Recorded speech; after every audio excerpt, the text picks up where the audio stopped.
The Ordnance Survey Roman Britain map portrays our knowledge of Roman military sites, roads and place names overlaid on a modern map of Great Britain at a scale of 4 centimetres to 25 kilometres or 1 inch to 10 miles. The map includes informative text describing the construction and layout of Hadrian's Wall, with a list of the best preserved parts to visit or view. The map also includes a comprehensive index of Roman sites throughout Britain, with additional text giving an insight into settlements, amphitheatres and temples, as well as industry and mining. If you want a more present-day view of Hadrian's Wall, try sheets 86, Haltwhistle, and 87, Hexham, in the 1 to 50,000 scale Ordnance Survey Land Ranger series. This popular all-purpose map series gives you a more detailed view of the land and clearly shows the locations of mile castles and Roman camps along the wall. Increasingly, Ordnance Survey maps are being used in digital form. Landform Panorama is the digital representation of the contours from Ordnance Survey 1 to 50,000 scale Land Ranger maps. The data is available as digitised contours or as a digital terrain model DTM. All Ordnance Survey maps are available from bookshops, specialist map shops and stationers. For further information on these and all other Ordnance Survey products and services, call 01703 792 912 or fax 01703 792 452. You can also write to Customer Relations, N285, Ordnance Survey, Romsey Road, Maybush, Southampton, SO16 4GU.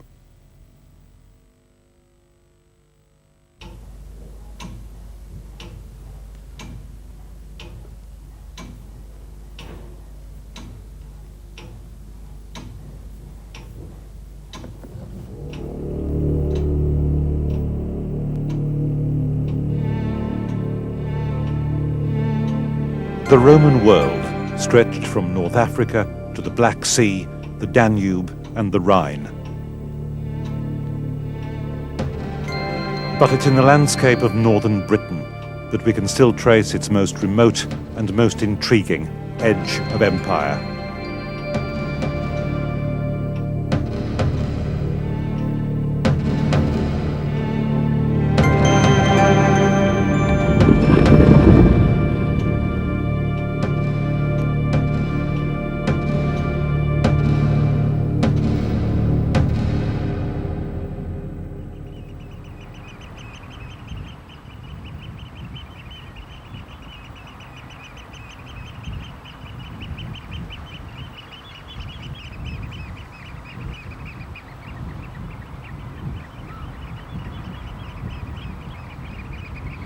This is probably the closest we're going to get to a Roman soldier, to a squaddy who actually served on this edge of empire. All that remains, a few shards of bone here and some fragments of the pot that the cremated remains were buried in 17 or 1800 years ago. And come the next winter gales, all this lot's probably going to wash out to sea. This is Beck Foot on the Solway Firth. Its name probably doesn't have quite the same ring as Housted's or Chester's or Vindolanda in the Gazetteer of Roman Britain, but the fort or forts, we're not entirely sure which, built here were an integral part of the northern Roman frontier. When I contemplated making this journey, I wrote myself a note with the heading 101 Things We All Know About the Roman Wall, and which of course are entirely wrong. We know, for example, that after the subjugation of lowland Britain, Hadrian came at the head of his armies here to the north of the province.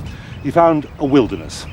The only people were marauding bands of Picts and Scots. Using slave labour, he built a great wall from coast to coast. It was completed in a matter of months. That wall was patrolled by soldiers from Rome and Naples who froze to death during long Northumbrian winters. And then some 3 centuries later, the barbarians from the north overran and threw down the wall and massacred the legionary forces. The Dark Ages began. I'm sure our soldier here would tell us it wasn't quite as simple as that.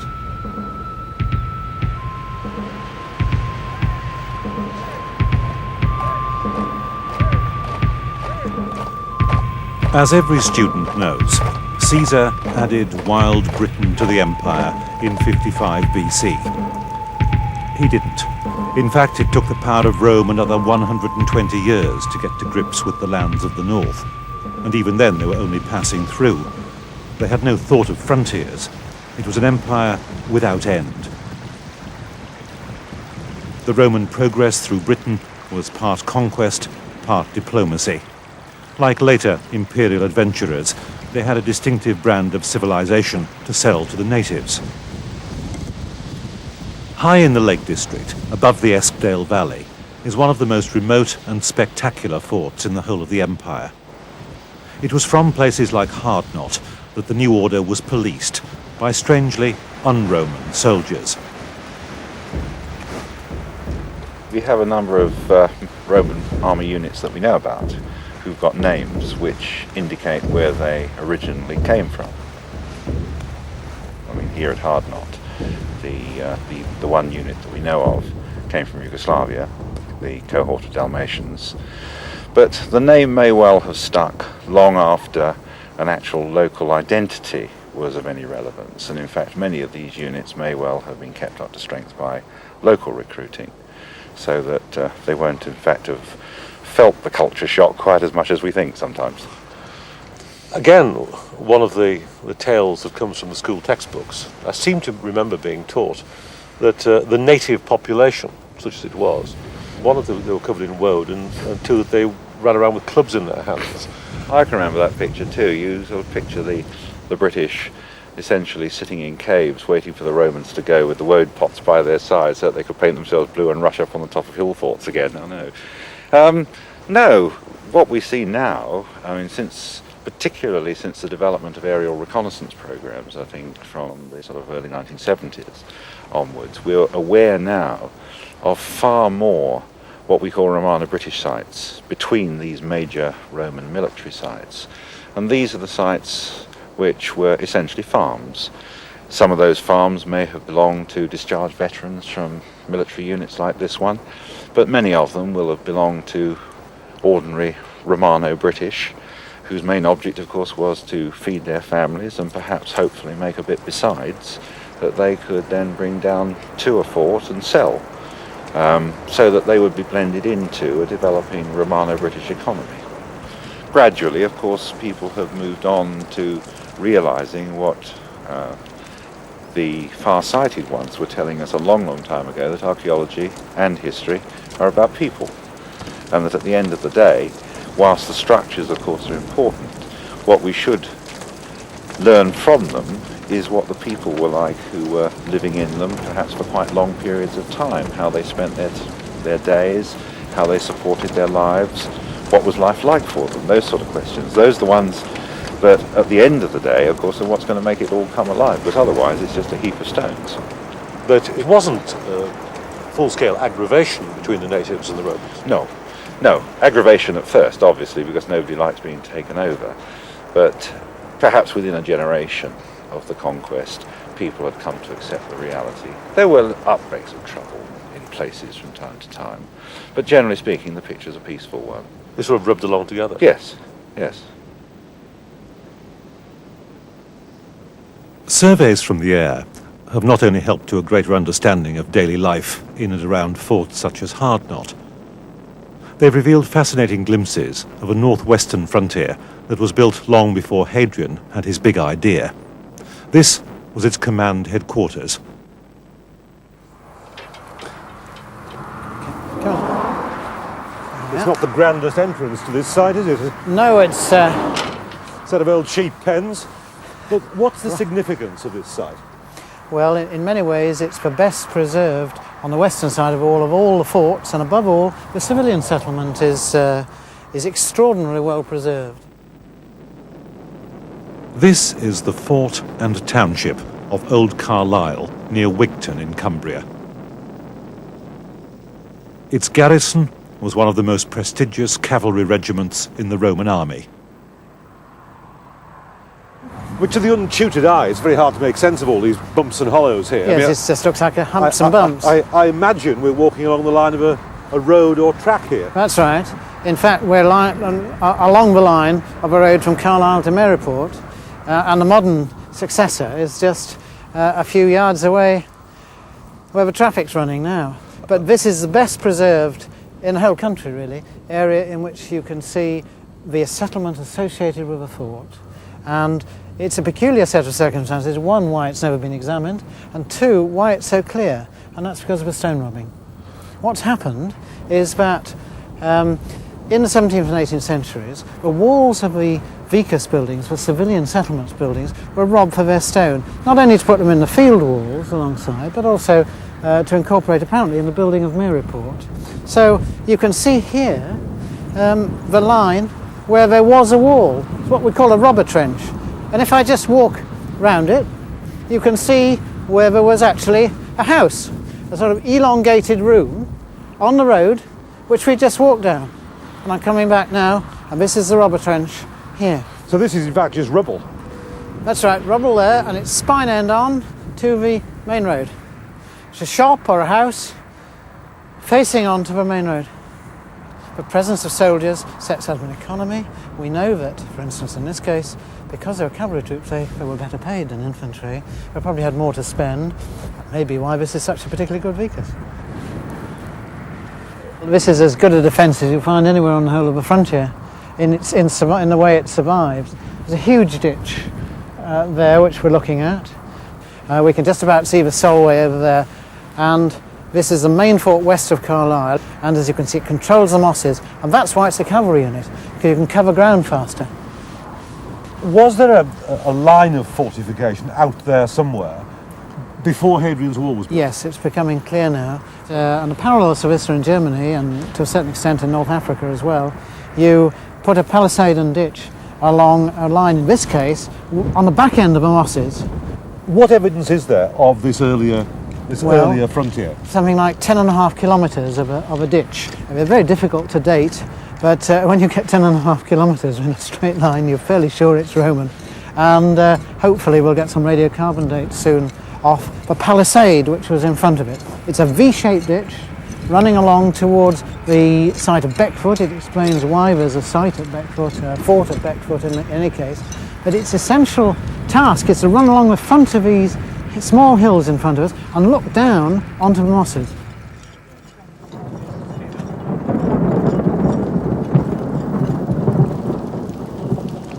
In a sense, we're at the end of the world.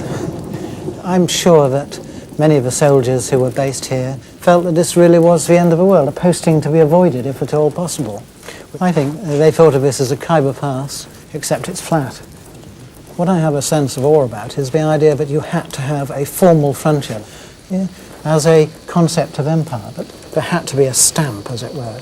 Here was a line, beyond it is enemy territory, behind it is the area of civilization. This is a place where empires coincide. Where the Romans set down their first frontier on these marshes, a later world power built its own military installation. It operates still, sending low-frequency communications to NATO's nuclear submarines. 1, 3, 0. On a hill overlooking the Solway marshes, Barry Jones' team began to look for the site of a Roman watchtower, 8. the existence of which would help confirm his theory about the early frontier. 1, 0, 2. Really, we've got a band of low numbers. You see here we've got 150s, 160s, 140s. Here we're in 102s, 103s. There's a band of low numbers that bend around like that, which is the curve of a ditch. We have similar numbers here, 109, 107. So we've got a ditch that loops that. What would the watchtower here have looked like? Basically, you've got, if I can draw on the back of my drawing board, that's okay. You've got a ring ditch, about 20 metres across in external diameter. Roman ditches always have a very easily identifiable shape. They're a V with a little slot in the bottom. We call it an ankle breaker slot. If you get your foot in it, it would break your ankle. Whether that's what they really meant it to do, or whether it's just a product of them cleaning out the ditch, we don't really know. And you've got a circle something like that, with one entrance break. And in something like this, we've probably got a timber tower. So you've got 4 enormous posts, wooden posts, about the size of a telegraph pole in a square, occasionally more, almost always 4 though. And you've got a timber tower on those posts, something in the region of 7 to 10 metres tall, so I don't know, 25 to 30 feet in old money. And what would the signalling system be? Were they lighting fires on the top of these things? Yes, I mean, it can get quite complicated, but anything from very simple alert beacons, which is just lighting a fire on top of a tower maybe, to quite complicated alphabetical systems where they can actually transmit code using combinations of fires, or we have pictures and descriptions in ancient writers of codings used by waving beams up and down and this sort of thing. So a sort of primitive semaphore? Yes, but using one beam, which sounds very confusing if you're used to modern 2 flag semaphore. But I've actually, doing reconstructions of these things, had it transmit Morse code at up to 30 characters a minute, just using up for dot and down for dash. I wouldn't suggest remotely the Romans use Morse code, but something not unlike it is not impossible. How fast would that message get from one end to the other? Well, basically as fast as one person, having seen a fire, can light another, several times over, perhaps 12, 15 times over the length of the wall. Probably a matter of a minute or 2. I mean, it's not much worse than the telephone. Obviously, what you can say, having lit the fire, is far less than with modern signalling, but the speed is not dramatically less. 102. The electrical resistivity tests were inconclusive. 103. Sorry, make that 117. But there was an aerial photograph taken during a drought in 1975 which showed the mark of a possible tower. Barry Jones backed his hunch. Aspetta, devi tracollare. Devi tracollare, sì. The Romans had come back to dig their own site. Barry Jones' excavators were Italian archaeology students. After 2 days, they discovered the tower. Cosa? So this more orange soil here is the natural soil, and the greyer soil is the ditch. Yes, let me just walk over it, because now we're getting down to the critical levels in the cleaning. The orange soil is natural here, and the edge of the orange soil you can see coming along here, and then the ditch content is this grey-brown fill from there, and in fact the cleaning's reached the stage when we can see the other side of it. There's the orange again, so the ditch is curving round between here and here. So what have you found in this trench over here? Well, there we're operating not in plan but in section. The ditch itself runs from there to there, but you can see it's got 2 periods. There's a sort of grey-brown fill here, which is the later fill, but the real profile, the original profile, is down here, cut into the natural sand. You can see it, I think, fairly easily. It means there's been at least one clean-up of the ditch. But the interesting thing, of course, is that outside it, and here we had a piece of luck, because the cut actually truncated in section a post hole, a large post hole, which you can see very clearly with its dirty fill here cut into the natural.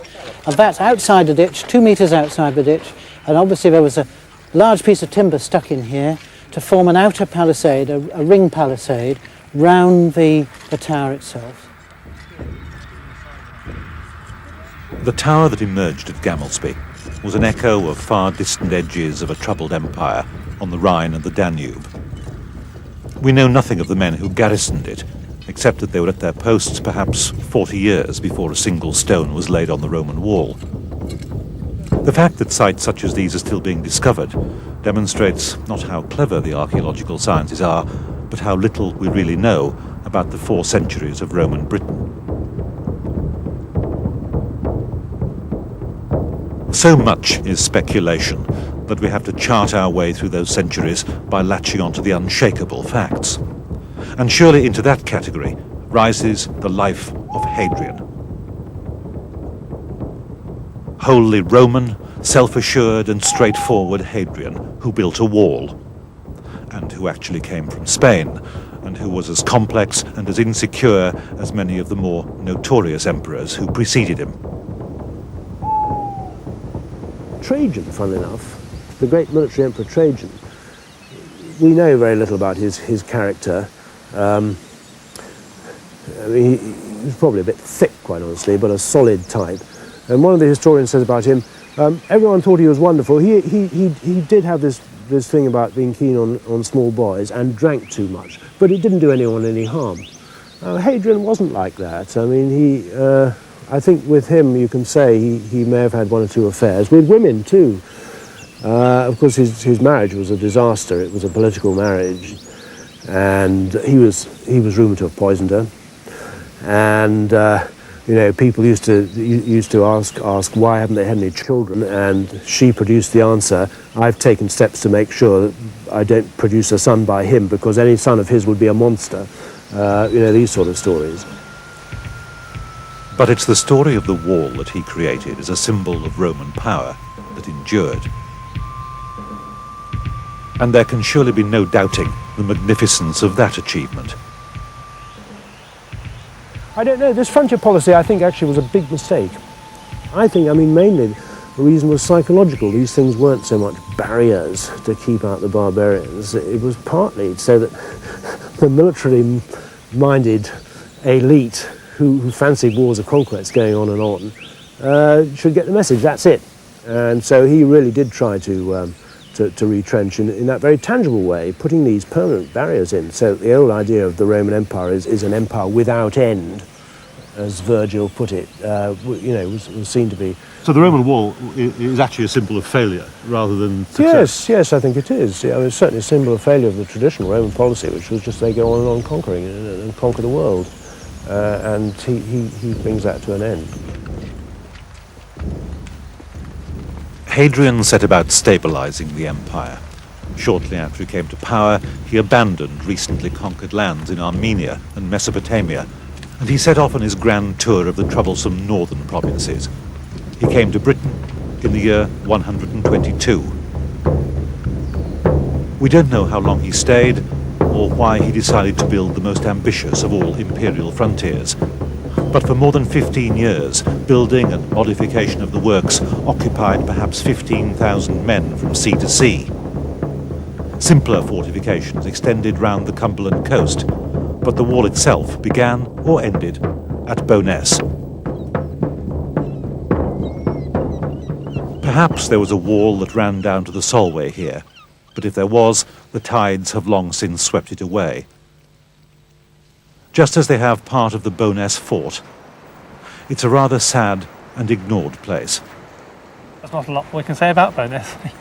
It's, as you say, a rather sad little site. So I spent 6 weeks here digging when we were expecting our youngest daughter. And my wife suggested that perhaps we ought to call the baby by the name of Bowness, as I spent so much time here. And mulling this over afterwards, I thought that its Roman name, which we know of Maya, is actually quite an attractive girl's name. And I thought that if this is a girl, perhaps we should call her Maya. And she was a girl, and she is called Maya. It's a good job you weren't excavating at Wall's End, isn't yes, it? I think Segedunum wouldn't have gone down nearly as well.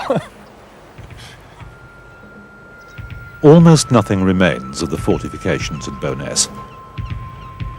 But there is one clue. The village street still traces the line of the main thoroughfare of the Maya fort. It's a route that was surveyed and constructed by Roman legionary engineers almost 19 centuries ago. And the archaeologists are still unravelling the rest of the puzzle. So yes, when we came here, the prevalent theory at the time was that the east end of the fort was some way back from us, about where the building is sticking out now with the green wall. But when we excavated here, we found that the east fort wall was in fact just exactly where we're standing now. We were excavating in the field over here in advance of the building of this house here, and the fort wall runs in fact from the corner of the field straight under where we're standing, and then along pretty well where the crack in the concrete is, and straight under the rather nice Jacobean doorway in the farmhouse. And above ground, there's just one crumbling reminder that the Romans once held sway here. Yeah, it's a sad little artefact, isn't it? It is really. It's like the rest of Bowness. It's the sort of Cinderella of Hadrian's Wall. and even its artefacts don't survive very well, like the fort. And the inscription on it is quite important, really, because it tells us that this fort was built for a unit which was nominally 1,000 strong, which makes it comparable with Houstead's and Bird Oswald, certainly on Hadrian's Wall, which are of very similar size and comparable in plan. So although it's a rather sad little piece of stone now, it did once provide us with useful information about the size of the fort. The problem with the stone here is this dreadfully soft sandstone which flakes off in layers. And when I first arrived in Carlisle about 20 years ago, the inscription was just about visible, and of course the layers have gradually come off with succeeding winters, and unfortunately that wasn't possible to preserve. It's a fine example of how moth, weather and decay get us all, even the Romans. Oh yes. Oh well.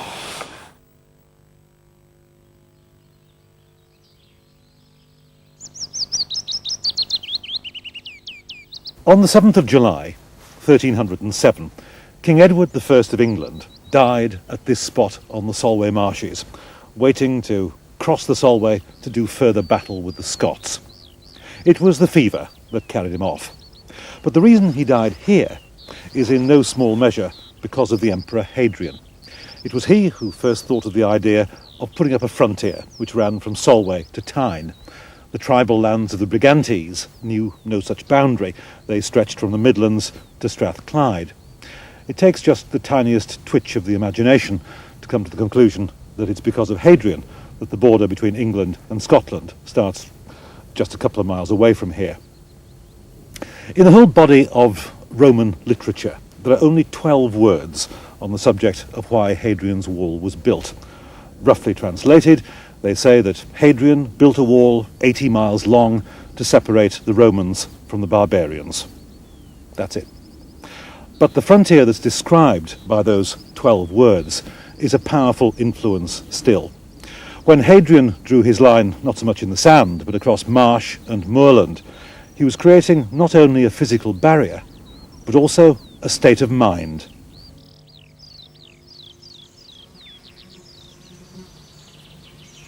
The wall, so immense a construction that its ruins can still be seen from overflying passenger jets, became a focus in this landscape.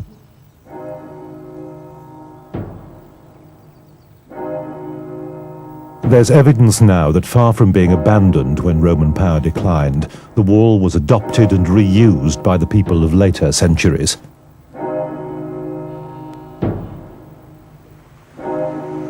Much of the monument has been recycled out of existence as building stone and hardcore. What remains is the powerful imagery of the frontier, of battle and of bloodshed. It persists even though the archaeologists are aware it owes more to the boys' own annual than to what really engages them about the Britannia of the Romans. What we want to know is what happened here, who was living here. The fact that it may be a military unit of a certain size and with a certain name is much less important these days, I think, than how they actually used the fort, how they used their buildings. The evidence in these boxes reveals what the forts of the clean-cut Romans were really like. Very muddy, very wet, and rather unpleasant places to live, I suspect. And we can say this because from our excavations in Carlisle, we have found the weeds, we found all the mud, and we found the evidence for what was actually going on. We found the dog turds in places. We've got intestinal parasites from horses in particular, but also from humans.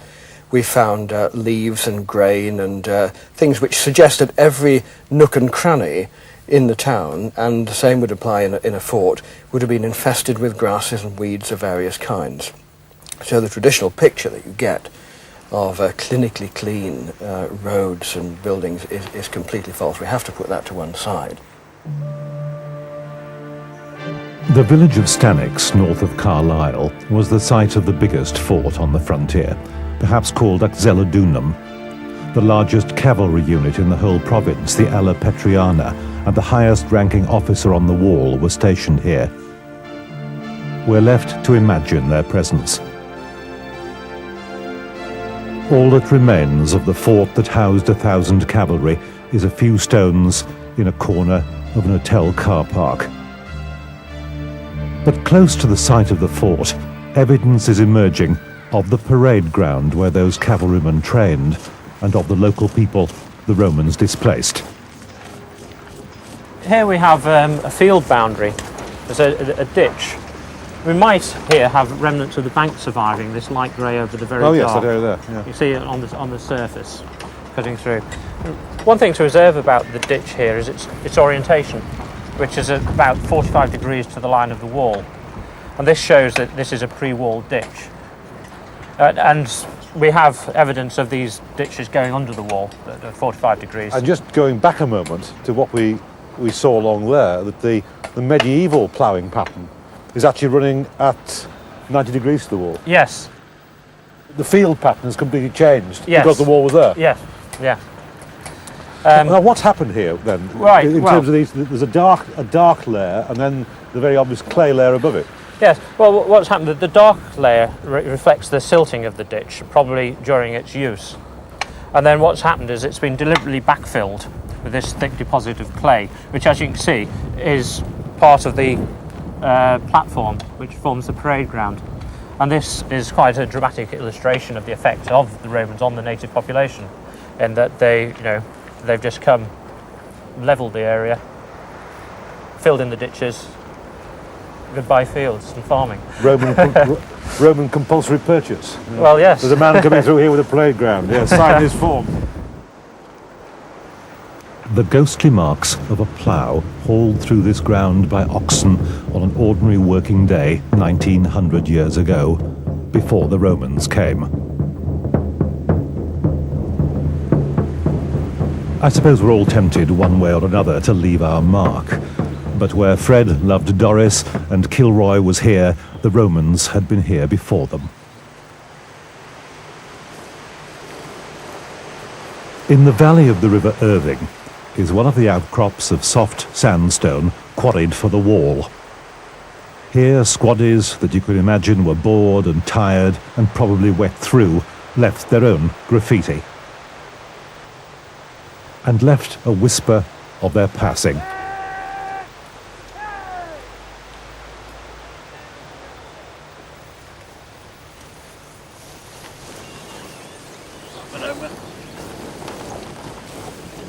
In the moss at Walton, near Brampton, geographers are discovering the Romans by different means, through weather and through grains of pollen.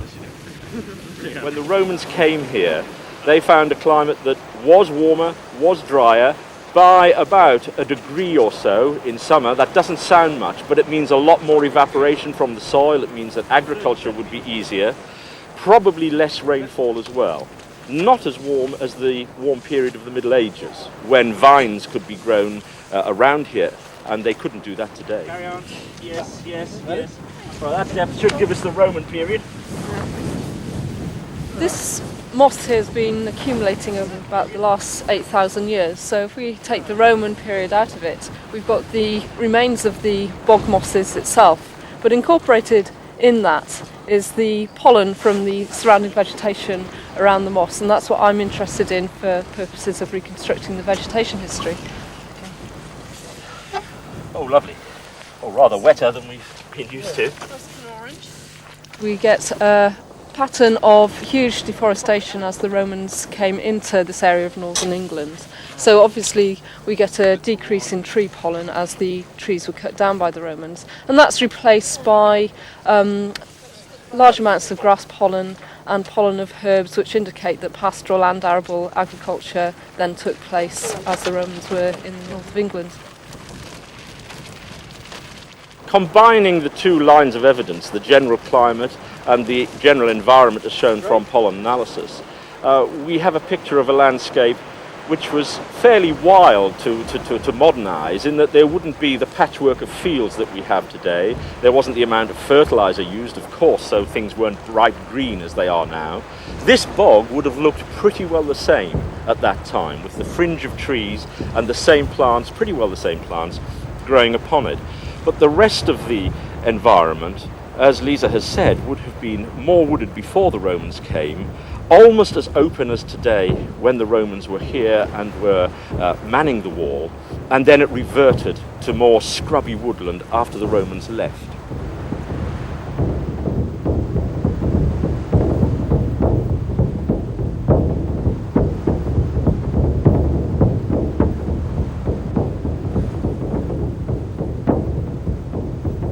As we travel east, the physical evidence of a great frontier begins to rise from the landscape. The wall and its forts have still been robbed of much of their stone, but at least their outline remains. The site of the fort at Bird Oswald, on its promontory above a bend in the river, has been compared to the site of ancient Troy. Like Troy, it's a mysterious place. Recent excavations here have overturned many accepted theories about the design of the frontier and what happened to it when the power of Rome began to crumble. We were having 25,000 visitors and we'd only got one gents. So when the old toilets were stripped out, that wall was underpinned and my team came in here, held up with acro props, and dug under the floor.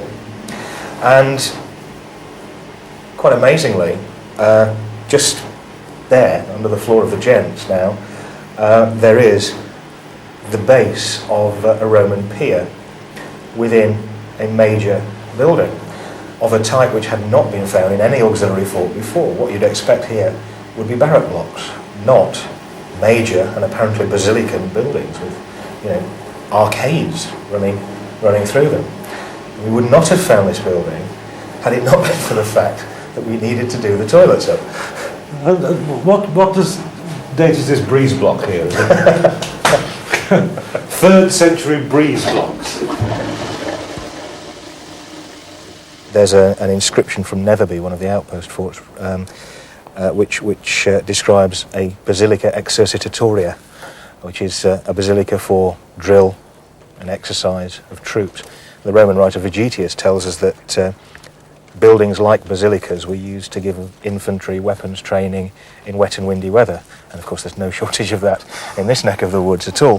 What's that thing down there? Oh, it's carving, little carving of a stallion. Little horse. You see the legs on the tail, round to the head. And he's certainly entire, isn't he? He's yes, he is.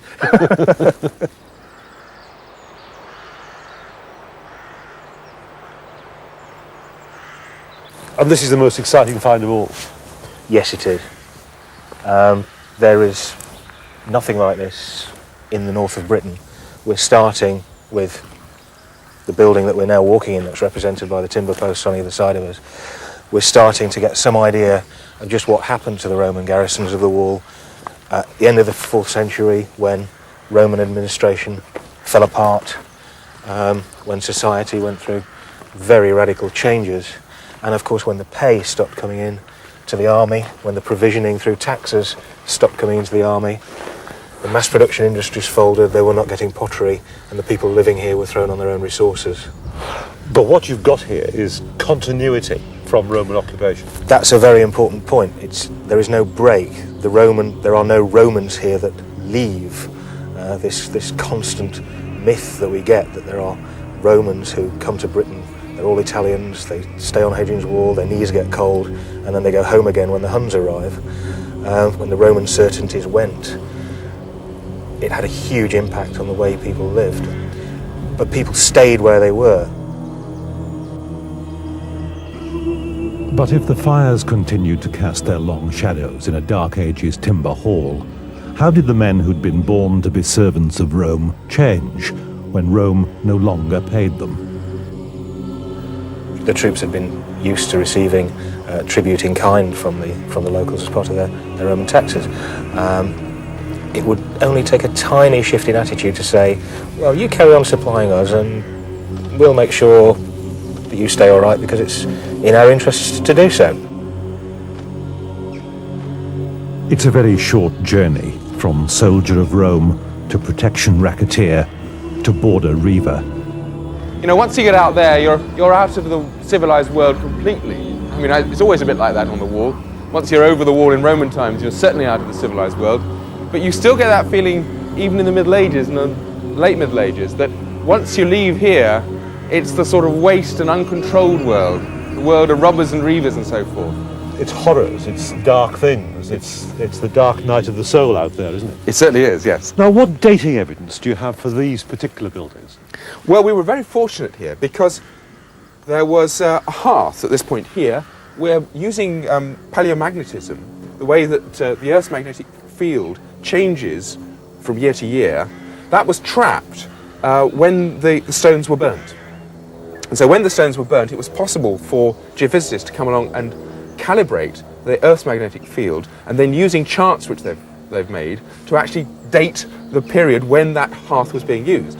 Now, the date that they came up with is around 1500 AD, in other words, the reign of Henry VII, plus or minus 20.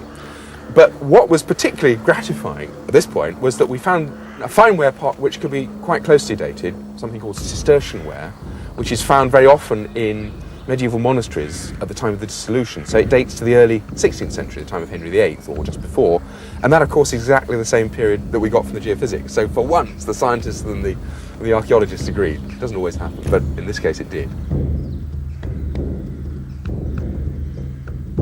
What the scientists cannot tell us is what the native people made of the wall as its mile castles rose across the crags of the Wyn Sill.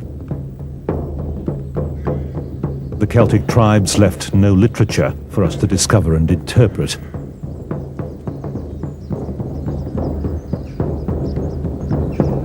But those of them in the military zone must have had a sense of being watched, albeit by rather bored auxiliary soldiers whose main object in life was not valiant deeds, but a decent meal, a pint of beer, and getting in the 25 years service that would earn them Roman citizenship. But then the men of Hadrian's Wall were just the supporting cast of a frontier that from the north had an almost theatrical presence. Well, I suppose this is really where the wall should be seen from. This is what it was intended to be seen from.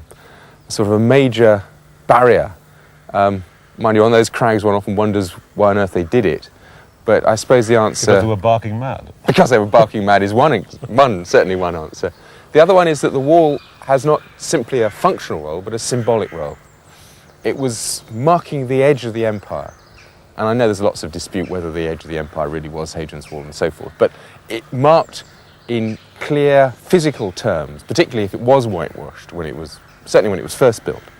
So there's this great white streak running across the landscape with towers, mile castles, smoke running out of the small dwellings associated with them. You come up to the wall from this angle and you're presented with a clear indication that you're coming into a different world, a world quite distinct from that to the north. The world to the north consists of small farmsteads, no really large settlements, nothing. The world that lies on the wall and beyond it, within the Roman Empire, is a world of towns, of cities, of urban sophistication, of roads, of bridges, all sorts of things which the prehistoric world simply didn't know, certainly not in Britain. Was it designed to frighten people? Yeah. The Romans were clearly into a variety of psychological ways of putting down the natives. They weren't averse to using massacre as a tool to encourage rule and power. It's a clear symbol of domination. There's nothing else about it. You can come this far but no further. Yeah. And even today it has a presence from here, doesn't it? Well, certainly on the crags. I mean, there's nothing more spectacular than to see this great wall rising and falling along the line. And when the mile castles and the turrets were here, you'd see these clear indications of a physical, a sort of human presence, not just a sort of material presence. Because each mile castle would have had a garrison, a small number of men. Again, the turrets would have had men. There will probably have been people walking along the line of the wall. I know there's, again, much dispute about how the wall top was actually finished, but I reckon that there were people marching along the top of the wall. There's much dispute about this whitewashing business that you've been telling me about as well, though. That's true, but I think the evidence that we found was quite clear that certainly one particular patch of the wall and one special stone which we recovered, which had fallen right to the base of the wall, that was evidence for deliberate whitewashing rather than simply lime leaching out of the mortar of the wall, which is the way that some people have explained it. And this particular stone had clearly been covered in whitewash. Whether there was a single white line along near the top of the wall, or whether, as I suspect, the line of the whole wall was whitewashed, it's good building practice. It was good building practice in the last century, and all the great castles which were built in Wales by Edward I, and all the forts that were built after the 1745 rebellion in Scotland to subdue the natives, whether they were Welsh or Scottish, they were whitewashed. For practical reasons, but for symbolic reasons as well. It's a... And here comes the RAF to subdue the natives.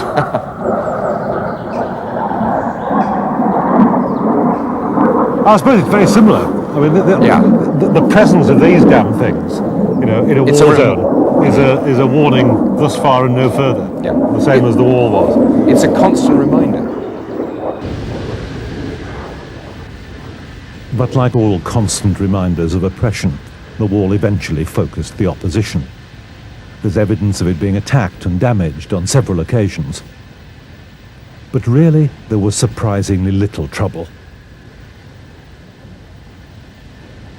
And how would people coming from the north, who got to this point and were confronted by this whitewashed or not wall running across the crags, how would they have reacted to it? Would it have been two fingers to an occupying power? Would it have been touch the forelock to an occupying power? I think it's basically there's a sort of great resentment and hostility to the Romans. I mean, again, there are lots of ways of trying to interpret the evidence that we've got, which is pretty fragmentary. Some people suggest that the natives attempted to get in with the Romans, trying to make a sort of an honest or dishonest penny from the Romans. My feeling is that the native population, the people who were here before the wall was built, before the Romans came here, and the people who remained here after the wall was abandoned and the Romans had left, remained largely withdrawn and distinct from the Roman presence and all those peoples who lived around the forts, you know, around the forts and the civilian settlements that were associated with the forts. They were the Quislings. They were the Quislings, and I guess most of those, my view is that most of those they would have come from farther south in the province, and some of them would have come from overseas. But I think the good, honest Northumbrians and Cumbrians, they saw this wall, they despised it, they probably continued to despise the Romans, just as the Afghans did the Russians. And the Russians left, and the Afghans are all still there. And you can look at a lot of subject peoples over history and look at the whole question of integration and acculturation between them. In some cases there is integration, but very often there's this sort of sullen resentment. And as we now recognise in much of post-colonial Africa, we can see a sort of sullen resentment to the colonial presence, and I guess that was the general feeling towards the Romans. And in the end, the native population won. Yeah, the wall is a symbol of failure. The Romans left. It was a despised symbol of the Roman presence. They wouldn't want to make it a heritage monument. It reflects their past that they'd like to forget. Mind you, the Romans, with their sense of theatre, would probably have been quite taken by the thought of Kevin Costner borrowing Sycamore Gap as a location for Robin Hood, Prince of Thieves. You'll remember the scene with the little boy hiding in the tree. But a single bound from the White Cliffs of Dover to Hadrian's Wall, from thence to Sherwood Forest, yes, the tree that figured in the film. But how did they make those dogs jump up at the tree? Well, I'm told that they had pieces of bacon hanging from the branches, and that's what the dogs were climbing for, not the little boy, as we all saw.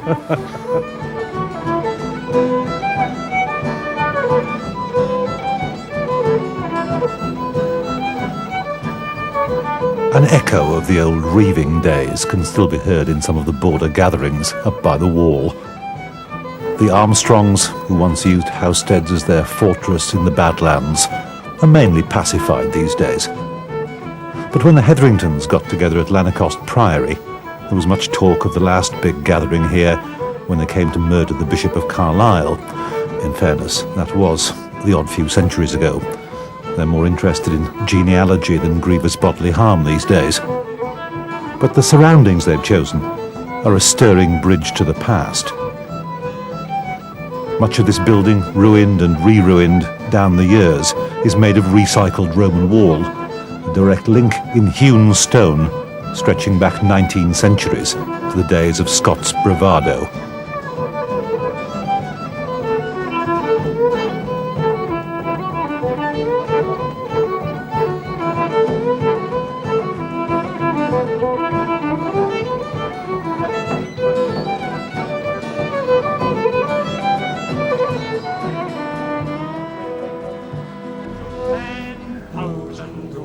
Soldiers to the Highlands they came north, and they had conquered millions for the Tiber to the Forth.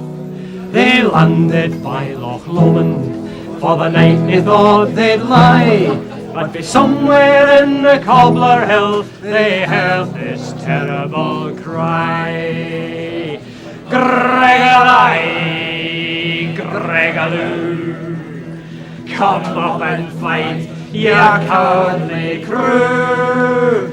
I'll pitch ye in my pot of stew. You're fit to fight with me, well done. On top was a hairy Highlander with a shield and a big claymore. He looked a bit ferocious, so Caesar sent up 4. And he sat down to supper by the bright lights o' the moon, but he lost his taste for his vino when 4 heats came rolling down. And he sent up 1,000 men, this Hieland man to crack, but about of all that 1,000 there was only 1 come back. "Oh Caesar," cried the soldier, with his head all black and blue, "that rascal has been kidding us. There's no just 1, there's 2. Gregory, Gregory." Well, good fun they may be, but the songs and legends of national pride tend to hold something of a distorting mirror to history. They tell us of red-haired, wild-eyed Picts and Scots, claymore-wielding, unbowed, turning back the tide of Roman power. The fact that the Picts weren't around for another couple of 100 years is by the by. They certainly don't sing of the Battle of Mons Graupius in AD 83, when Agricola's armies knocked 7 bells out of whoever the tribes were in the north of Scotland. And it wasn't the Scots who first knocked bits off the Roman wall. It was the Romans themselves. 16 or 17 years after they started building the wall, they abandoned it. They knocked holes in it and marched 100 miles north to create another edge of empire. In the decades that followed, they shuttled between the Antonine Wall and Hadrian's Wall. We don't really know why or when. But if you want to get a real sense of what life was like in Roman Britain, perhaps we should abandon this sweep of history to the archaeologists and the archivists and concentrate on simpler things instead. This piece of rock is a Roman milestone at Chester Home. To me, it speaks about the bloody-minded bureaucracy of the Romans, marking out their territory mile by miserable mile. But if you want to find out what the poor bloody infantry thought about life in the wall zone, you really ought to pay a visit to Limestone Corner.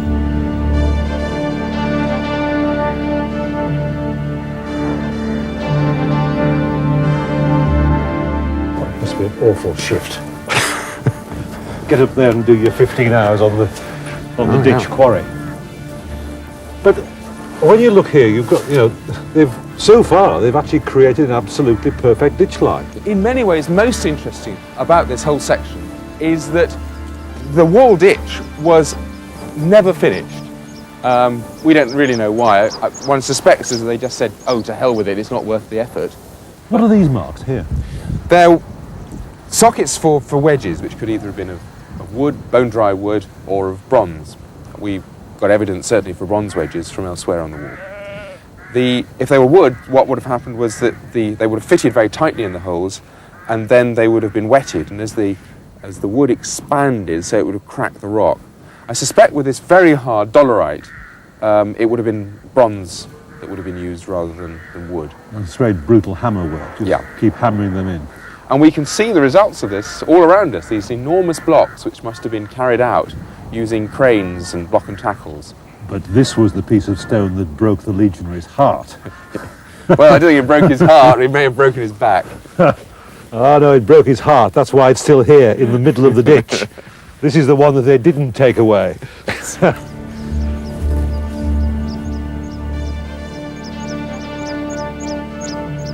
The landscape is stamped with the marks of Roman engineering, and evidence too of later troubles which destroyed so much of the wall. There's the vallum, the great ditch, still largely intact, and there's the road built by General Wade after the Jacobite Rebellion of 1745, which for mile after mile used the torn-down wall as hardcore for its foundation.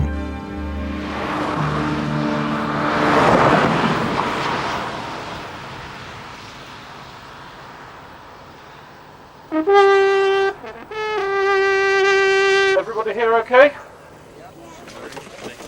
These men were organised into legions, which would number about 5,300 men. And these were citizen soldiers who joined the army for a period of 25 years. If they were married on enlistment, then the process of enlistment was an automatic form of divorce, because the soldiers were not allowed to be married so that the army would be mobile and not get tied down to any particular area. That's me, you're poking. The Roman army was made up of two types of soldiers, legionary soldiers and auxiliary soldiers. We'll start off by looking at the legionaries. The shield, the scutum, this large rectangular shield, which is made up of strips of wood which are glued in differing directions. There's a linen or leather facing, and on that is painted a design to show the legion from which the soldiers have come. The soldier holds it with a single horizontal hand grip, and as you can see there's an iron boss to protect his hand. To the south of the wall, on an earlier military road, the Roman Steingate from Carlisle to Core Bridge, lies the fort of Vindolanda. It probably has the best preserved remains of the Roman occupation, not of anywhere in this country, but probably anywhere within the old Roman Empire. I mean, we are seeing sides of Roman life that you don't see at Pompeii and Herculaneum. It's all gone. We have everything here from sanitary towels to private games and goodness knows what. But it's documents, of course, which liven everything up, because amongst this correspondence you've obviously got the pure army bumps. You've got letters from one commanding officer to another, letters coming up from York and London, lists of goods being supplied by the quartermaster, duty rosters, what the men are doing every day, the password, reports from duty centurions, all that military stuff is there, which is absolutely fascinating and very, very useful. You really see the army at work. But amongst it also, of course, you've got the private correspondence. Letters coming in to soldiers from relatives elsewhere, letters and chit-chat between commanding officers' wives, invitations to birthday parties. And so you do see, just through a tiny chink, the most intimate detail about certain aspects of Roman life. It's very interesting, actually. It's a bit like a soap opera, because you get one letter, and it's quite clear that your commanding officer is called Cerialis, because it says so. And then 2 or 3 letters later, you find he's Flavius Cerialis, and he's commander of the 9th cohort of Batavians, so you're improving. A few weeks later, you find the name of his wife, Sulpicia Lepidina. Great. And they start talking about children. And they still haven't named the children. We've got about 110 of his letters, and he still just says the boys or whatever. You see, the wonderful thing is, of these documents, they so happen, they date to between the victory of the governor Agricola at Mons Graupius in, 83, 84, whatever it was, and the arrival of Hadrian in 122. Now, for that period of our history, no documentary evidence has survived at all. There is nothing in any Roman histories. There is no other inscriptions really or anything. In fact, we only know the names of about 4 people, or we did, who lived in Britain between 84 and 122, and 2 of those were governors. Now, with these documents, we've got, another 320 people who were either living here or corresponding with the people here. Well, this is one of the most remarkable of all the letters. This is the famous birthday party invitation. And look at this, you see, CL, that's for Claudia Severa, to Lepidina, and then greetings is missing. And it goes on, you see, 111 Idus Septembris. Basically, it's saying on the 3rd before the Ides of September, which is the September the 11th, please come to my birthday party. It will give me the greatest pleasure to see you on that day. And now, all of this is written by a professional scribe, you see? Beautifully neat handwriting. But down at the bottom, it's quite different. Here is Claudia Severa in her own hand with the farewell greetings. Vale soror anima mea. Farewell, my sister, my dearest, and so on and so forth. She has a very, very distinctive hand, not as practiced as that of the scribe, but that is the earliest handwriting by a woman to survive from the past, earliest by many hundreds of years. We're not quite so sure about this one because we don't know if it's referring to the native opposition or to new British recruits to the Roman army, but you see it's got Britones Equites, the British cavalry. But the important thing about this is the word it uses later on to describe them. You see down here, Brittuncuли, Britunculi, the wretched Brits. We always wondered what the Romans actually called the native Britons, and there it is. And the information's pouring out. And we have this wonderful situation, which is, to my best of my knowledge, unique, certainly in Britain, that if you want to read what the Romans were saying about that period of our history, you've got to come to a remote fort on the northern frontier, and everything else is gone. There's nothing left from London, no bump from London, no bump from legionary headquarters at York, nothing. The people of Vinland speak for the entire country for a period of 30, 40 years. Wonderful, I like it. But do we know what these voices from the end of the 1st and beginning of the 2nd centuries would have said about Hadrian and his wall? It's very odd. It's not the picture that one would expect. There is no sign of any hostile activity of any description. They are leading a very relaxed life indeed. And therefore, you know, when the news came on the grapevine, months ahead of the emperor, that there were plans to shift everything about and build this great frontier, and quite clearly the auxiliaries would have to go out and live in tents during this period, people would say, well, what the hell's it all for? What's wrong? Is Louisa? Yeah. Are you coping there? Even on the edge of empire, in an age of great military schemes, the more powerful motivation was still to muddle along, to make a living, and to get a square meal a day. Wrong sort of dates, dear. Oh, sorry, dear. I'm always in trouble when I go shopping. Always in You trouble. can't trust him out by himself. Never gets what you want. Jericho dates, we said. What does he get? Cheapest there is. No use at all.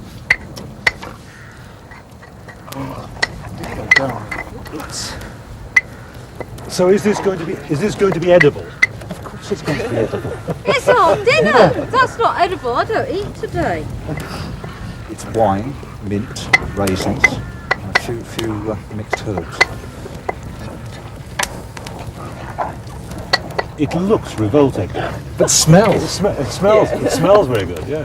Shut your eyes when you try it. I'm going to have to because the smoke's blowing my way. I'll have to put my 3rd century bins on to be able to cope with it. So what would they have been talking about as they sat around their fire waiting for their lamb and sauce to be ready? I mean, would it have been, you know, who hit who in the pub down the Vickers last night? Well, same as today, I'd have thought. Prices around the marts for lamb, you know, taxes, who's going out with whom that shouldn't be, you know, local scandal and gossip. And what's that in the bowl that you've got? Don't be misled by appearances. This is the cold sauce for boiled chicken. It's mint, fennel and dates with a bit of mustard and olive oil and liquamen, the fish sauce, and there's some defrutum, which is the reduced wine sauce. And in the civilian settlements of forts on the wall, you could look up and see across the valley to the south the smoke rising from the cooking fires of another set of locals. Well, it's a hill fort, dating probably from the Iron Age, which is 2 or 3 centuries before the arrival of the Romans. Warden Hill, near Hexham, is an Iron Age settlement that continued in use long after the armies of Rome supposedly crushed the Brigantes in these parts. We do get a very good impression of its strategic situation. We can see in front of us the valley of the River South Tyne. A bit to our right, we can see the line of crags followed by Hadrian's Wall itself running... That's right on the skyline. Right on the skyline, running more or less parallel with the river. So we get this sense of the defensive corridor. And very interestingly, at this point, we can also see a faint diagonal line followed by a minor road running between the river and Hadrian's Wall. That marks the line of the Stane Gate, which is the pre-Hadrianic frontier.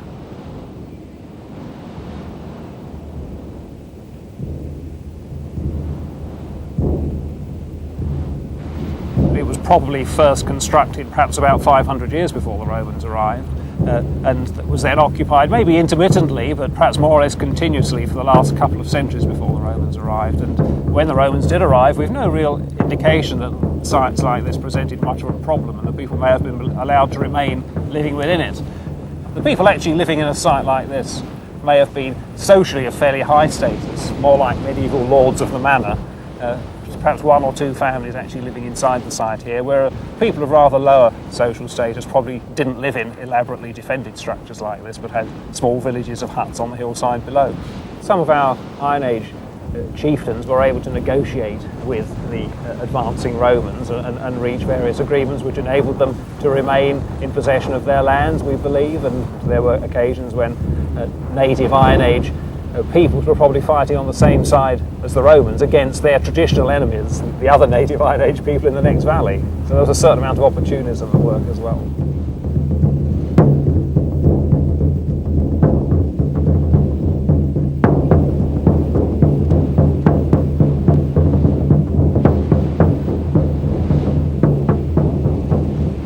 You can imagine 2 or 3 round houses, houses with stone foundations and turf walls, but with conical roofs, thatched with straw. Huts. Well, houses more. I mean, these are quite substantial structures, and they would have easily provided enough accommodation for a whole family. If you were to compare the floor area with, say, some modern accommodation, you'd certainly find that the amount of floor space was as much as, well, at least I have in my house down in the village below. I think what you have to accept is that our understanding of these periods has really only grown up over the last century and a half, and a lot of that was, the early research was done during a period when Britain itself had a great world empire and was addressing people who were considered to be savages in parts of what we now regard as the developing world. And early views of the Romans were, in a sense, almost modelled on the way 19th century British colonialists like to think of themselves. Now, we're living at a different time and perhaps a more sensitive period, and we're now getting a much broader based picture of the richness of life in those times and its complexity and variety. It's glorious speculation, but would the commanding officer's wife at Housesteads, keen party givers as the Romans were, have sent an invitation to the Lady of Warden Hill? Would she have complained to her husband about having nothing to wear? Would she have wanted a Roman hairstyle when she came home? Would that have been the way that Roman and British cultures inexorably converged? Proper trouble is trying to define what we mean by being Roman. See what I mean? Or what you meant by being British. That's even more difficult. And we use the term British, but in fact, in a way, Britain is something the Romans created. It just means the island. I mean, what matters to me is what tribe I'm, and I hate the guts of him because he's a different tribe. No, I don't necessarily feel any fellow feeling just because he happens to live in the same island. We probably fought like Kilkenny cats before the Romans arrived. You have this sort of tantalising glimpse of the people, don't you? Absolutely. Yeah. How clever are you archaeologists at getting to the bottom of these Roman mysteries? We're limited. I mean, after all, the amount we could find out about you by constantly ransacking your dustbin might be limited. And that's really what archaeologists are doing. We're dustbin people, drain and sewer people. We're just after the things people left behind because it wasn't worthwhile to keep them, sometimes because they actually lost them. And we crawl around. You can put a little hike and say that we're detectives with very few clues, crawling around, getting better magnifying glasses from time to time, but still very imperfect.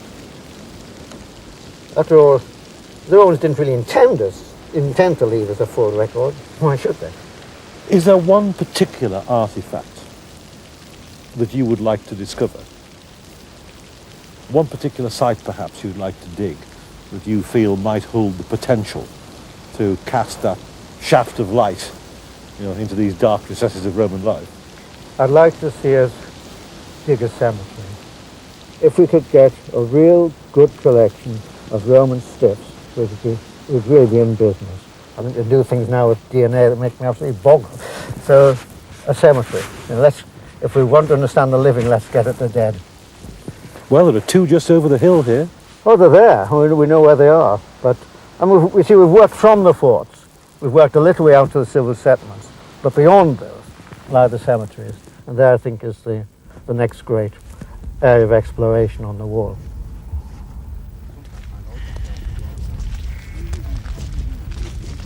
But the professional drain and sewer men don't underestimate the power of luck and the contribution of the amateur. News came of a chance discovery on the beach near the Roman fort at Ravenglass on the west coast.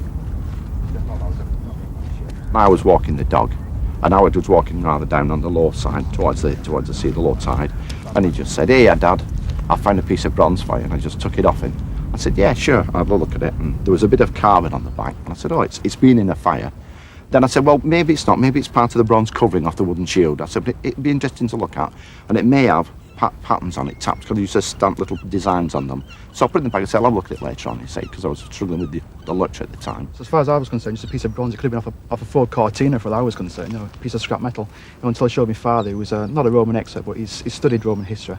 Yeah, and he sort of, you know, a couple of days later on when we actually looked at it, and then the mud actually dried and flaked away, and you can see all these Latin inscriptions. It was only then that we knew it was actually something quite important. So I was having a look at it, and I tilted it, and I just saw a word written, inscribed in it. I thought, "Oh, some writing on here." And I looked again and saw a line, and a line, and a line. And at that moment in time, I knew exactly that I was holding a diploma in my hand. I don't know how, I just knew what it was, and I knew the importance of it. And my heart was absolutely pounding in my chest, because literally there was an opportunity of bringing somebody back from the dead. It belonged to somebody. And at that moment I called Howard over, didn't I? And I shouted, I said, Howard, it's a Roman diploma." And he just said, "Shut up, Dad, you're showing yourself up. There are people around." I said, "I'm not bothered." I said, "This is so important." I said, "We can't touch it." I said, "It's got to be given to the experts to look at it." I said, "So we'll just have to forget about it now." And the following day I phoned up Manchester Museum, and I asked to be put through to the Roman Restoration Department if they had one. And the lady said, "Oh, it's Dr. Prague." So I spoke to Dr. Prague, and I told him who I was and what we'd done, blah, all these things, you see. And then you could almost hear his brain ticking over, "Oh yes, another piece of junk coming down the line," you see. And I just said, "I'm prepared to back a month's salary that this is a Roman diploma." A diploma sent from Rome, a soldier's discharge papers awarding him Roman citizenship. Only 450 or so have been found in the whole Roman Empire. This one could help date the Ravenglass fort. But the fact that, you know, to actually hold something in your hand, and you know what it is, and you know that it belonged personally to somebody, I said, it never happened again. The thrill is so fantastic. It's very difficult to explain, you know. Well, it's nice to think that you've sort of made your name in history, just a little bit. Not quite like Howard Carter, but nevertheless, you know, to think when someone says the Ravenglass diploma, you can say, "Yeah, you know, I found that," or "My son found that and I identified it."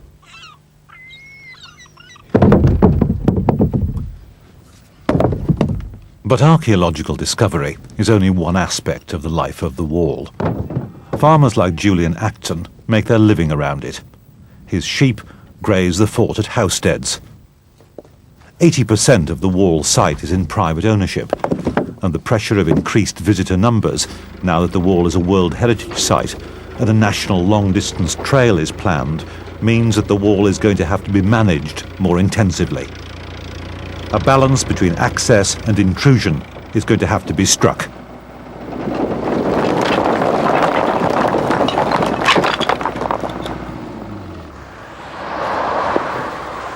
All these centuries later, they're still breaking stone in the wall zone.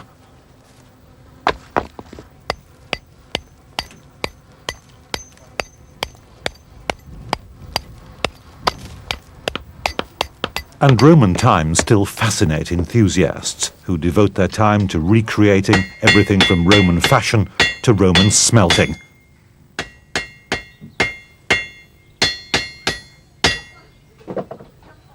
This is what we're going to use in the next smelt here.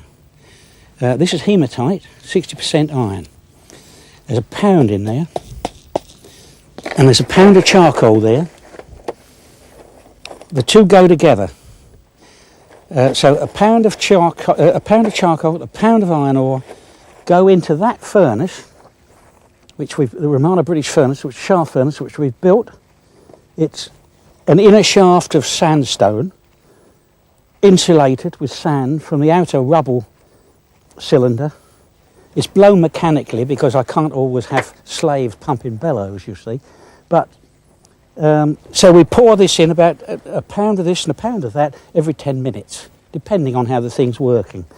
The blast comes from the machine inside, and we're getting up to 1500 centigrade there, which is a heck of a heat. After about 7 hours, if you control it properly and you're lucky, you get a lovely bloom of iron out next day. This is half of a 26-pound bloom. If you look at the bottom, you can see the bright iron glistening. It's like sponge. You can see why they called it sponge iron. Slag at the top. There's probably about 12 pounds of actual iron in there. Now what we would do with that, when it's cold, smash it up with a sledge to get rid of most of the dross.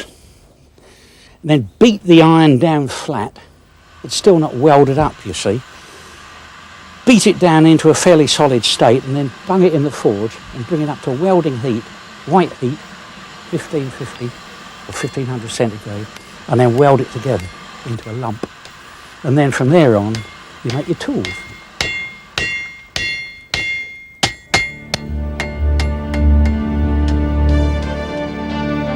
Tools that would have been in daily use in the most remote outposts of the wall. It was a place for the great game, if you like, of frontiers. People going off on missions to finding out what the tribal politics was like. This was a listening point, like all those Cold War listening points that we hear about. This was the way the Romans knew about what was happening in northern Britain. Well, we're north of the wall, about 25 miles north of Corbridge, close to the Roman fort at High Rochester. Its ancient name was Bremenium. And we're looking towards the fort along the line of the Great Roman Road, probably one of the greatest military highways in the Roman Empire, which we know of as Deer Street. It ran from York northwards through Corbridge, through the line of Hadrian's Wall, and then into Scotland. It was the route that Agricola took for the conquest of Scotland, and it was the route that various Roman emperors also marched along. And just as you approach a Roman town, if you visit Pompeii today, for instance, or go towards Rome, if you follow the Roman roads, you'll first of all be aware of the presence of the town by its tombs, its cemeteries. And so here at High Rochester, probably uniquely in Britain, we can see beside the road the line of two great tombs, stone tombs. It was probably about 3 courses of stonework high and then covered with a great mound of soil. Excavated in the last century, there was nothing found surviving in the interior. All the remains have been robbed out in the past.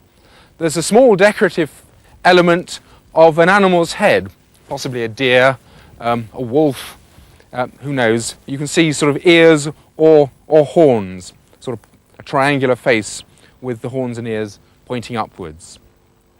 So, a marker that we're moving from beyond the Roman world, here on the very fringe of the Roman Empire, into a Roman presence.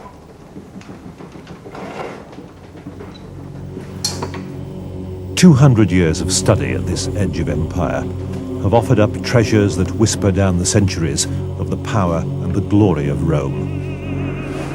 But in a way, these are relics of a pretend world, of attempts to transplant the metropolitan civilization of Rome to the far-flung edges of an empire often racked by inflation and burdened by high taxes.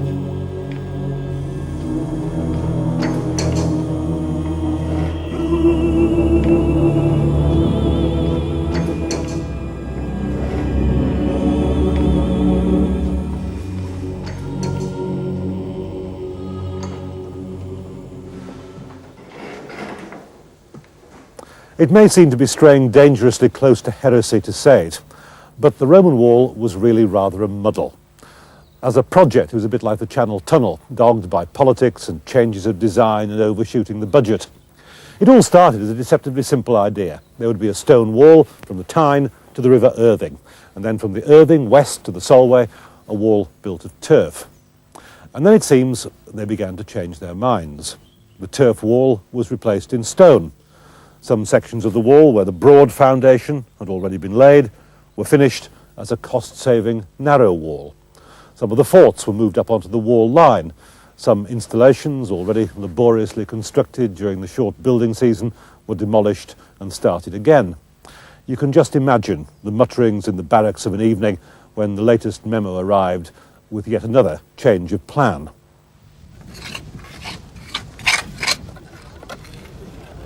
I get the impression there was a certain amount of sheer chaos going on, as happens with everything. The Roman Empire was a very, very large machine to run, and I think we were part of the Roman Empire, but in the very northwest corner. I think things have probably got a bit chaotic by the time they get as far as us. It took a long time for messages, obviously, to get from Rome to, say, Housesteads. And you do occasionally get the impression that the plan had gone through, but without much idea of what was going to happen actually on the ground. But the story is put about that these were supremely confident and efficient people. Oh, they were writing the books, you see, which tells us that we don't get books written by their enemies or other people who obviously thought they weren't doing terribly well at all. A rosy view of Roman achievement, spread by the classical spin doctor or by some fulsome tourist guide who marvels at the heating and the plumbing without asking how well they would actually work. We get a lot of exciting comments about the engineering, the plumbing, and that sort of thing. But when you come down to it, it wasn't as good as people seem to think it was. A lot of the drains would have needed a huge head of water to keep them clean. And in drought conditions, it would have been, any time in the summer, in fact, it would have been quite smelly. Most of them were just about a few inches underneath the surface of the road. And even the baths, most baths weren't cleared out every day. You haven't got a constant stream of water going through. Sometimes it would be a week, a month before they cleaned out the water.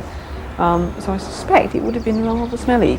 And again, drains from loos. The loos are fantastic, but the drainage just shoves it out into the field further down or into the nearest river, which is the next village's drinking supply. So I think the smell might have been worse than anything else. But over the waters of the River North Tyne, by the fort at Chesters, Roman engineering at the height of its powers raised the most magnificent structure on the whole of the wall. A bridge splendidly decorated and hedged about with the symbols of superstition that stood between the Romans and the dark forces of the spirit world. And this down here is presumably bridge builders' graffiti, is it? Well, it's more than that, really. It's a phallus, and most large Roman buildings have them, and they were carved on in quite graphic detail. And their purpose was to ward off bad luck. They're a central part of a successful building, one of these things. The good luck sign. Yes. Well, perhaps not politically correct these days. No. Would there have been specialist bridge engineers brought in to build this sort of structure? Oh yes, I think so. This is completely different standard of workmanship to most of the stuff along the wall. I think it's certain that people were brought in especially to do this, and that a great deal of expense and time was lavished on putting up this structure.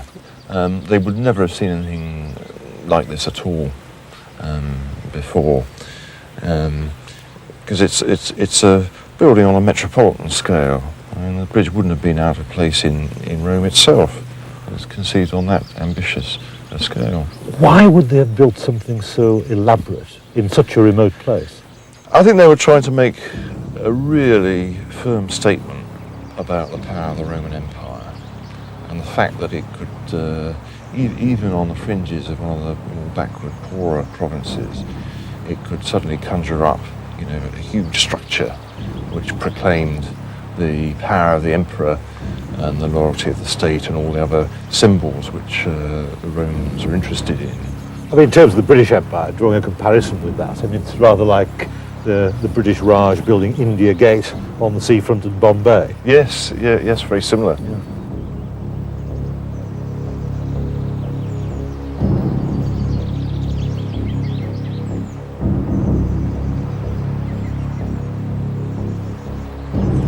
This is the lower part of one of these columns, and in fact up this end you can see the boss, which was a sort of tenon to take the next length of column, and it would have stood about 4 meters high in all, and it would have been capped by a elaborately carved capital with foliate decoration. And on top of that, there would have been a statue, possibly of a deity, but equally likely the emperor and other members of the imperial house. And You've never found any of those statues? No. They're pretty certainly on the riverbed, and they would have been the first part of the bridge to fall in the river. I mean, who knows, but iconoclastic Christians might have pulled the statues down in the 4th century. And I'm sure they're still there to be found.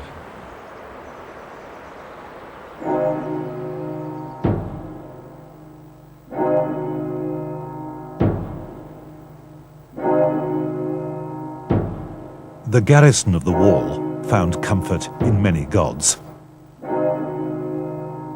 Gods of Rome, Jupiter, best and greatest, Mars and victory. There was worship of cults, Eastern Mithraism's struggle between the darkness and the light. And intertwined with it all, a muddle of little local gods. The officers also adopted the local gods. We have the example of Tinius Longus, who dedicated a very elegant altar, a large altar, a very expensive altar, to the local god Antenikiticus, who only appears at Benwell. Now, this altar is dedicated to say thank you for Antenikiticus having helped Tinius Longus to become a quaestor. Now, that meant he was on the first rung of the senatorial ladder. This is a very peculiarly Roman thing to want. And why he went to Antenikiticus is very peculiar. I just do not know why he thought this local Celtic god, who only appears at Benwell, had this much clout on the political situation in Rome. I just do not know. The site of the fort at Benwell, high to the west of Newcastle, is now part covered by suburban streets, part used as an underground reservoir. From here, the wall ran to the river along the line of the modern West Road. Hadrian's boundary of civilization disappears under the city. Now, you three, I think, are outsiders, aren't you? Tourists from Germany. Tourists from Germany. But you've got a Hadrian's Wall in Germany as well. You probably know that, do you? A small one.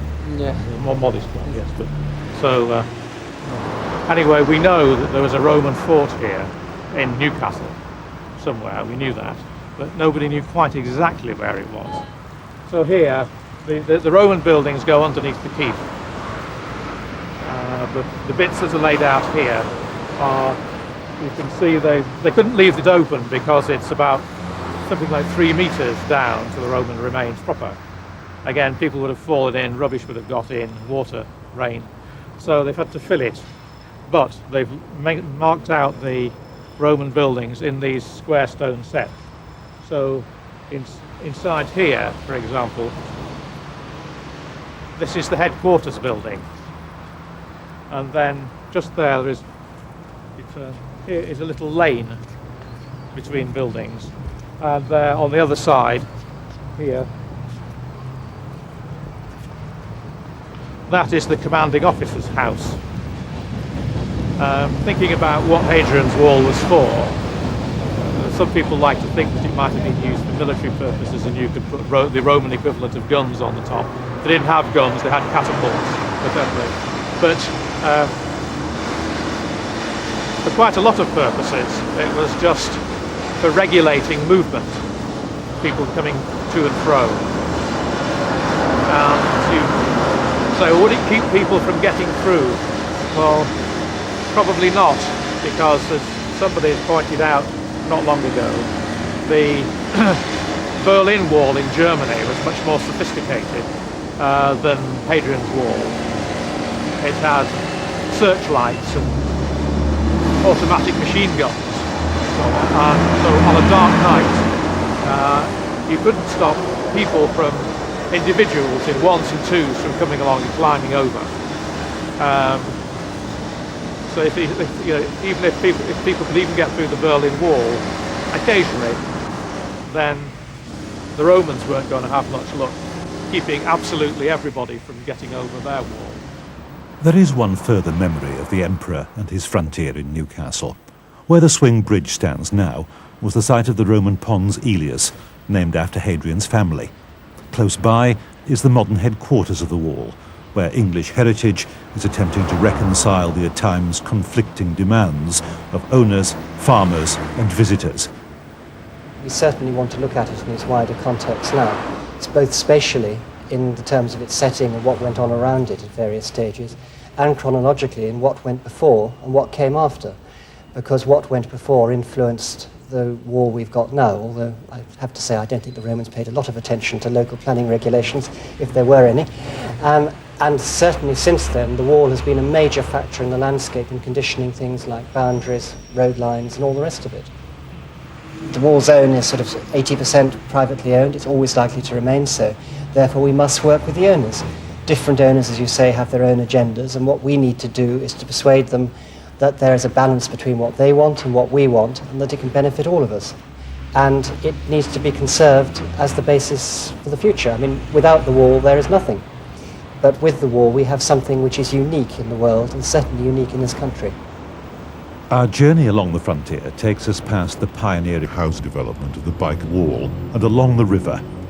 The mouth of the Tyne in Roman times was one of the busiest navigations in Britain. To service and protect its trade to the south of the river was built the fort of Arbea, today South Shields. Sometime in the early 3rd century, that's when the stone fort is enlarged.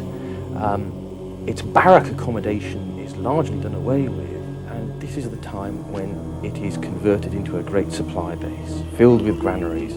This great stone supply base, still the only one we know of in the Roman Empire.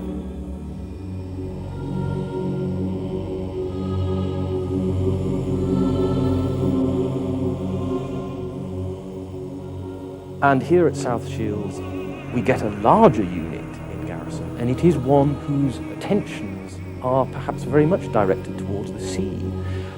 There is a late Roman document, the so-called Notitia Dignitatum, a kind of list of jobs throughout the Roman Empire, including military commands, which says that at a place called Arbea, in the late 4th or early 5th century, you had a maritime unit, the so-called Numerus Barcariorum, a unit of bargemen, literally, from the area of the river Tigris, of all places, presumably brought here because their specialist skills would be useful in patrolling the area of the mouth of the river Tyne.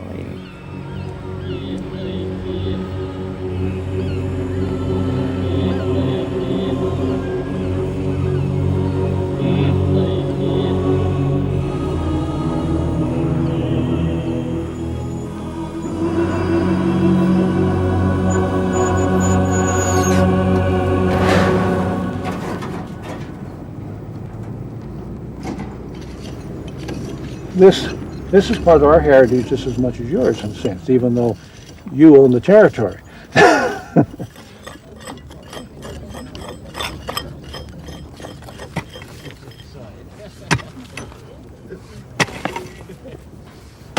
I think it's nice to do different things in life. It's totally different from what I used to do. Nuclear chemistry.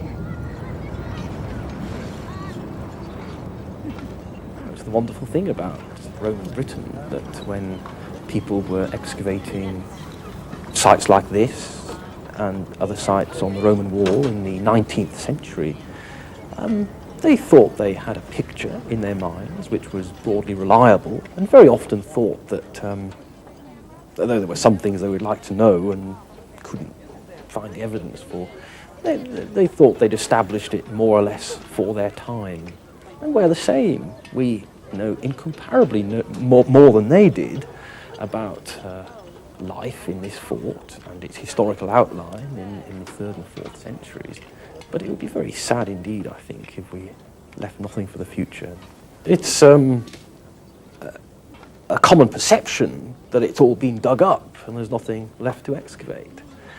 And this goes for the wall itself and all its forts, and with individual sites. Here at South Shields, people say, he was still digging there. Surely there's nothing left. Surely it's all been dug up long ago. And yet, the truth is more or less exactly the opposite.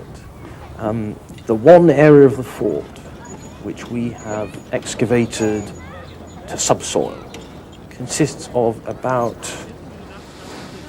1/20th of the whole area of its interior. And that took us 10 years of work. It's a vaster task than people realise, and people don't realise that it's only been just begun, and to some extent only the surface has been scratched. What is the find you would love to make and haven't made? Here at South Shields, I think I would like to find an inscription or document, not inconceivable, that would tell us who was really here, who the garrison of this fort was in the 4th century. And we'd know once and for all whether this Tigris bargeman stuff that we know about from the Notitia Dignitatum is a misleading error, perhaps even referring to another site, or whether it really refers to this one. Problem is, you don't really get inscriptions in the 4th century on Hadrian's Wall. One or two very rare examples, but they stopped cutting them. So maybe it's a forlorn hope.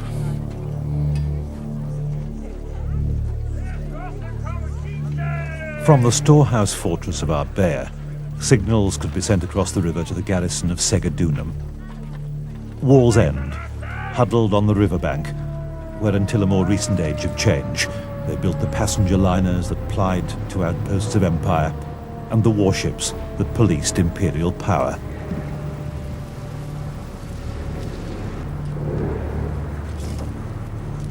Well, Wall's End security services obviously aren't as good at keeping the barbarians out as the Romans were. Fortunately not.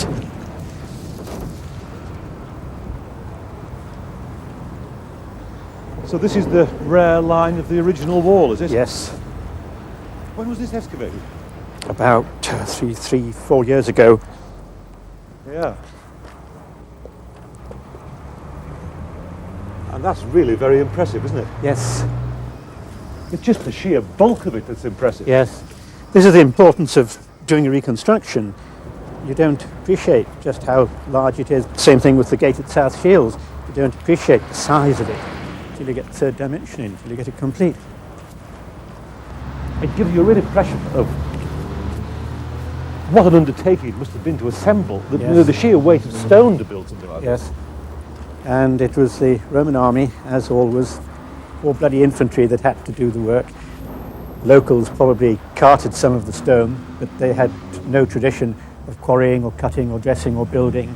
It was the Roman legions, with some help from the auxiliaries, that did all of that. It's really rather sad in its building site environment here, but perhaps this is the way the wall looked at the end. It probably looked rather like this when it had been abandoned and standing for a time without anybody to maintain it, yes. But we talk glibly about the locals tearing down bits of the wall. It was no glib undertaking to tear down something of this size. Certainly not.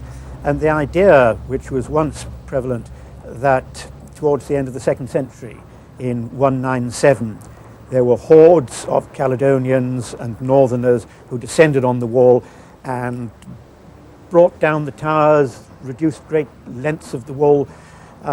First of all, it would have been, as you say, very difficult to do it. Second of all, and most important, they were not skilled demolition artists. They didn't come down with crowbars and teams of oxen. They came down because they wanted the basics: loot, pillage and rape. Not to destroy.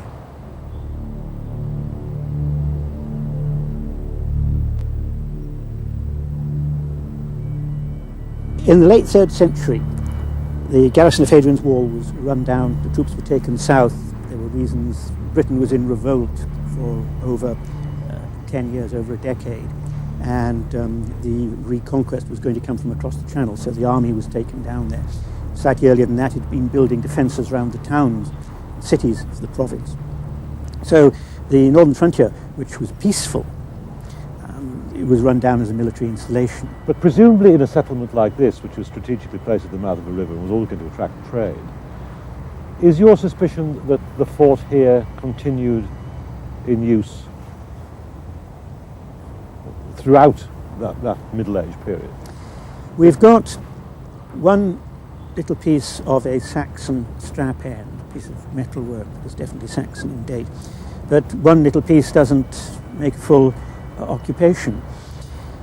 We call it a dark period because we still have little light yet on some aspects of it, and the answer is we don't know whether people were living here. I suspect they probably would continue here because you're on the river.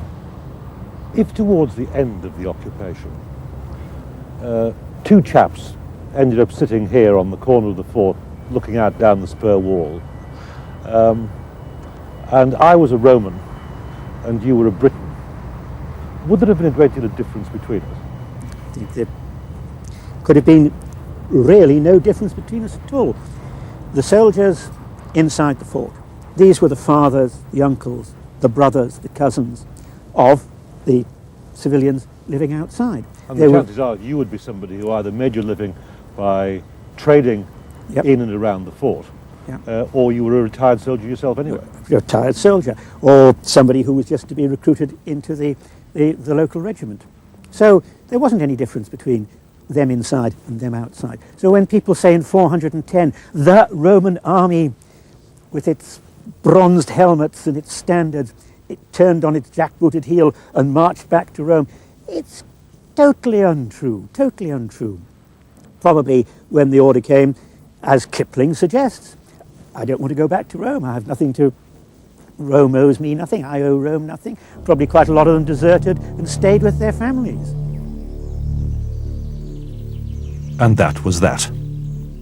In the year 411 or thereabouts, Roman Britain came to an end. The Romanized Britons, or whatever you want to call them, went back to tilling the soil from whence their Brigantian ancestors had come.